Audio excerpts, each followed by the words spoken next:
हमारे पत्रकार समन्वय ट्रस्ट के प्रधान, उप प्रधान, सभी पदाधिकारियों को, सभी ट्रस्ट के सदस्यों को, साथियों, प्रेस को हम चौथा स्तंभ के रूप में देखते हैं और प्रेस एक किस्म से मैं कह सकता हूं कि आईना है जो हमें सच्चाई दिखाता है।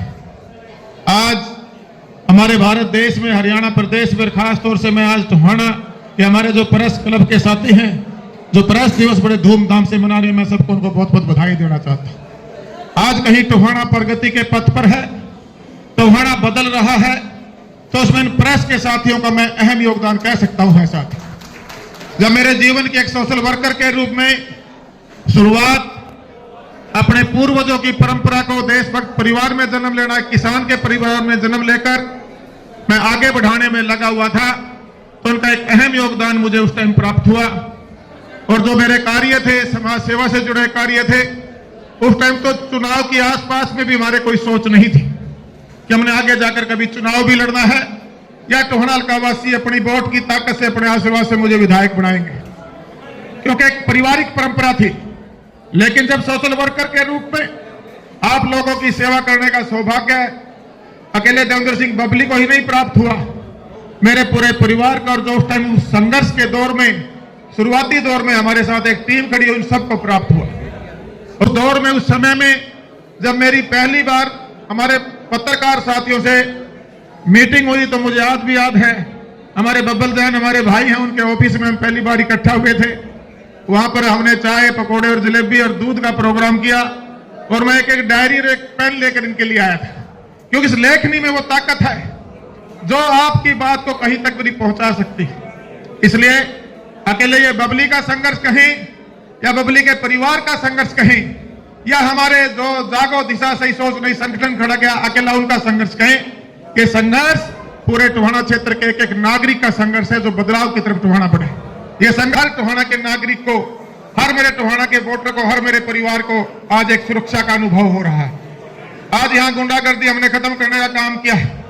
मैं ये तो नहीं कहूंगा कि हमने राम राज्य की स्थापना कर दी, लेकिन जो गुंडागर्दी का तांडव था उसको हम और आपने मिलकर, आज मेरा व्यापारी बिल्कुल बिना डर और भय के अपना व्यापार कर रहा है। आज मेरी बहन बेटी रात को यह महसूस नहीं करती कि मैं सुरक्षित हूं या नहीं हूं, वो आराम से पूरे शहर में हमारे हल्के के अंदर घूम सकती है।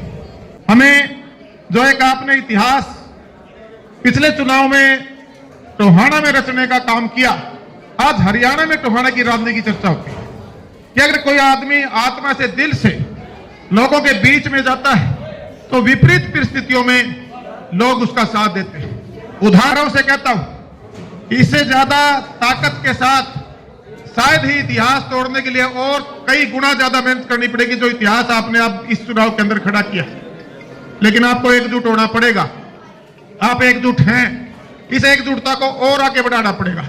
हमारे का प्रोजेक्ट था, हर जिले में जो सरकार की योजना मेडिकल कॉलेज थी वो अगर मैं अकेला मान लीजिए सरकार के सामने आपकी तरफ से नुमाइंदे के नाते वो बात रखता तो शायद वो उतनी गंभीरता से नहीं ली जाती। लेकिन जब हजारों की तादाद में आप लोग वहां, एक एक मेरा शहरी वहां पहुंचा, मेरा व्यापारी भाई वहां पहुंचा, तो सरकार को भी गंभीरता से लेना पड़ा।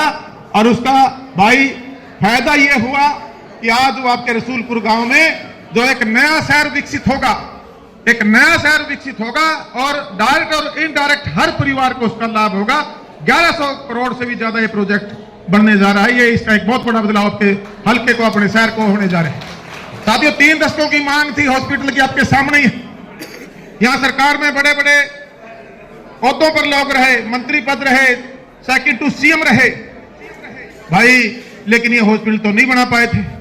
7 मंजिला भवन, ये भी आप लोगों की ताकत, जो आपने 23 जनवरी को हमने जो नेताजी सुभाष चंद्र बोस जी की जयंती के उपलक्ष्य में मधुर मिलन समारोह मनाया, और मेरा इसका भी आपके आशीर्वाद से 9 तारीख को हम भूमि पूजन करेंगे। आप लोगों को सबको आना है। मैं आज ही आपको एडवांस इनवाइट करता हूं।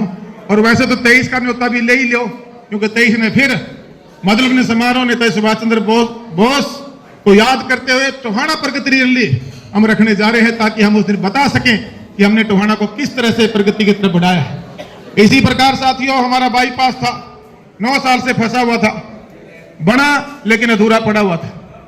उसको कंप्लीट करने के लिए कुछ भाइयों से हमने नाराजगी भी मोल लेनी पड़ी, कुछ प्रकार बस स्टैंड आपके सामने है साथियों, लंबा 9 साल से लंबित पड़ा था, जमीनों का अदल बदल चल रहा था, राजनीति इसके अंदर आ गई थी।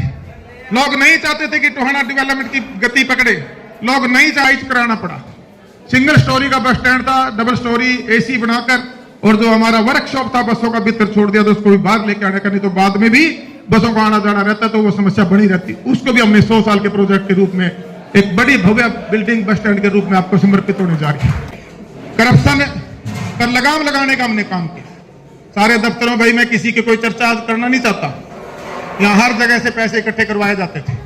आप लोग भी जानते हो, मेरे व्यापारी भाई बैठे हो, अपने व्यापार में जो बार बार व्यापार करता है, कोई गिव एंड टेक में तो मैं कुछ बोलूंगा नहीं, लेकिन आज किसी भी दफ्तर में किसी अधिकारी की हिम्मत मैंने नहीं छोड़ी कि आपकी जेब की तरफ भी देख ले। मैंने पहले दिन कहा था भाई जेब का जीप लुवा लो या बिना जीप के कुर्ते पहना पैंट शर्ट पहनना शुरू कर दो, क्योंकि भाई बबली कह रहे थे अब मेरे लोगों की जेब से पैसा निकल के तुम्हारी जेब में नहीं कर सकता। अगर कहीं ऐसी कोई कोताही आपको नजर भी आती है, आप एक बार सिर्फ मेरे संज्ञान में लाने का काम करें। पहला आज पक्के में बांध दूंगा, मेरा नाम देवेंद्र सिंह बबली है। मैं शरीफ बहुत हूं, लेकिन शरीफों के साथ मैं शरीफ हूं, व्यापारी के साथ मैं व्यापारी हूं। लेकिन कोई मेरे लोगों का शोषण करेगा, उसका इलाज तो जब तक देवेंद्र सिंह बबली को जो विश्वास के साथ मेरे लोगों ने मुझे इस पद पर बिठाया, उस पद की गरिमा को तार तार बिल्कुल भी नहीं होने दूंगा।